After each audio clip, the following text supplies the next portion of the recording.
Sylvander Memorial, a valuable piece of the human mosaic remembered. Iconic Vancouver advocate Gerald Spike Peachy won't be forgotten.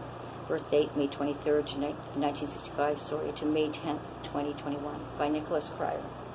Society needs to begin to see us not only as human beings, they have to see us as a valuable piece of the human mosaic. Spike. In other words, that is a quotation. For years, Gerald Peachy, known by everyone around Vancouver as Spike, was often recognized by one thing: his black top hat. It suited him so well, that eye-catching slash style that perched upon a headlong, dark curly locks, framing a handsome, gentle face. He sported a handlebar mustache and that constant Cheshire cat smile, kind of looking like an outlaw biker in a suit. Maybe fresh out of the rehab, but reformed only in as many ways as he'd follow or allow, without compromising his allegiance to the dark gods of rock and rebellion. The unique accessory was typical of his iconic character. He was as cool as a rock star, and let me tell you, he loved his metal. Black Sabbath, Megadeth, Iron Maiden, and Metallica were all close to Spike's exceptionally large and socially conscientious heart. But they couldn't get any closer because Judas Priest owned that heart. In addition to the top hat, anyone who knew him knows what his signature was: the rock and roll hand horns. Sadly, the world lost this icon forever a week ago, and Spike died at age 55. And if we in the downtown east side have anything to say about this immense tragedy, it is that his community will never forget him.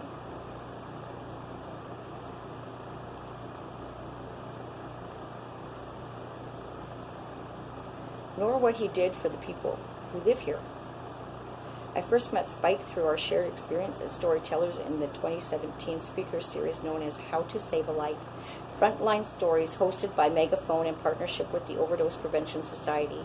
It was during his powerfully eloquent share at Mount Pleasant Neighborhood House a heart-wrenching tale of the unfairness and misfortunes that had brought him to the hard streets of East Vancouver and into the downtown east side, the darkest years of his substance use survival. When I'd heard him utter the words that opened this article, he said, "The human mosaic." Wow, I instantly had mad respect for the guy. True to his nature, Spike chose to open his talk that evening with a flair for the theatrical, a lights-down heavy metal rising musical walk-on, for which he received exactly what he'd aimed for: a hyped-up crowd of normies, all willing to sit in a bit of discomfort and swallow a stiff shot of truth and trauma, spiked with pure, compassionate resonance. Also true to his nature, he closed out the gathering by calling for a moment of silence in honor of the relentless rising number of overdose fatalities we'd all witnessed over the last few years. Preceding this moment of remembrance, he invited audience members to speak the names of anyone they had lost out loud, lest they be forgotten. 5 names, then 10, then 20, then 25. To hear them called out across a room that grew ever more silent with each name was a moment that affected him deeply. I was there and saw his head hang heavy with grief and turmoil, because that was who Spike was, a genuinely sensitive soul bravely processing unthinkable loss, all the while knowing it was pretty much preventable if only we would learn to love one another instead of judging and ostracizing vulnerable, hurting people.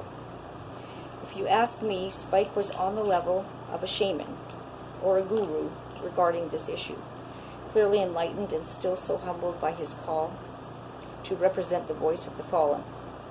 In large part thanks to Spike, that first experience of sharing a stage to address stigma against drug users actually became a career move for me. Megaphone decided to expand the 4-event series into a full-fledged program called Speakers Bureau, which to this day, 5 years later, is not only the most successfully effective pilot program I've ever seen, but it's still my job. Spike didn't quite get a chance to stick around and watch the original Speakers Bureau roster bond through the sharing of our lived experiences and stories of personal struggle crafted into moving narratives of resilience. The group bloomed like the famous cherry blossoms of springtime Vancouver into a tight-knit team of public defenders of Spike's beloved downtown east side, and he missed being a part of that only because his destiny was already rising on an even more publicly epic trajectory. He decided to toss his top hat into the running into the 2018 municipal election. His candidacy targeted city councilor. His battle cry, let's pull a spike in City Hall. Let's put a spike in City Hall. The campaigners and the campaign's theme song were not gonna take it by Twisted Sister, of course. You see, at this moment, in this point in time, because Spike was one of the first local opiate users to participate in the NAOMI trials, which means Naomi, the North American Opiate Medicated Initiative, he had been receiving pharmaceutically grade heroin for free, dispensed in a regulated dose, daily dose, and injected under medical supervision in a safe space.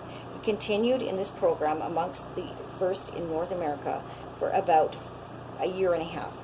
This allowed him a life-altering amount of freedom from hustling on the streets to maintain his addiction through any means he could in the city's notoriously risky illicit drug market. And because of this, he was able to gain a bit of stability, a smidgen of self-confidence, to go with the drive that was already there and always had been.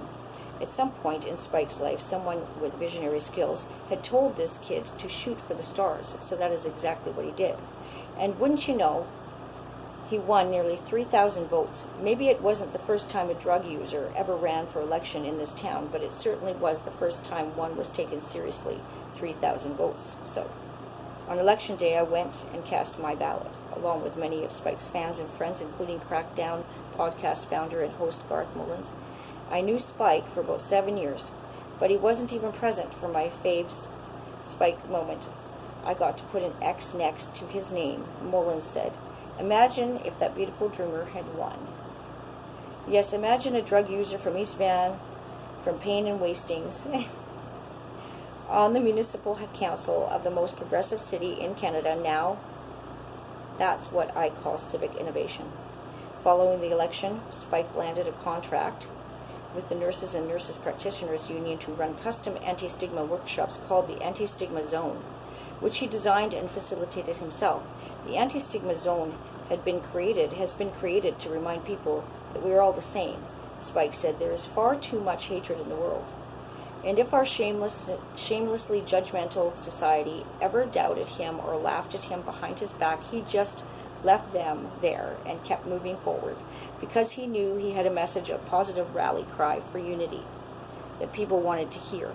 So he took up the mantle and carried it proudly every day of his life with the Anti-Stigma Zone. He did this not to be a hero or a helper, but because he loved people and found himself ideally positioned to do what someone else might never get the chance to do. He addressed the unnecessary divisions and the harm our progressive society manifests generation after generation through ignorance, imposition, and plain old human insecurity. Spike was more than an advocate or an activist, and more than a quirky champion in the fight against stigma. He was a light of hope for his community, refusing to let them be swept aside or misunderstood. He was an authentic human battling inhumane odds, and he did it with profound grace and a whole lot of ballsy instinct, gleaned from years of having been slightly and unushered onto the shadowy margins himself. As one close friend, Una, so aptly expressed, absolutely no part of himself excluded any other part. He was a strangely congruent character for all his internal divergences. Spike was a force to be reckoned with, and as such, his legacy is secured in the small, strong, and spiritually engaged community he called home. He was a survivor among survivors, rocking and rolling in true solidarity, and in spite of the systems of oppression he rallied against so honorably. He was an invaluable part of what he himself referred to as the human mosaic, and I highly doubt we'll see another Gerald Spike Peachy in this generation or the next. For that we are blessed to have had him at all. So thank you, my friend, in the traditions of these unceded Coast Salish lands we've shared for such a brief time. I raise my hands to you, OCM Haya Hai. Rest in rock, my friend, save a shot for me, bro. And that was written by Nicholas Crier about our friend Spike. Rest in peace, brother. Yeah, rest in You've peace. earned it. You'll be missed. God bless.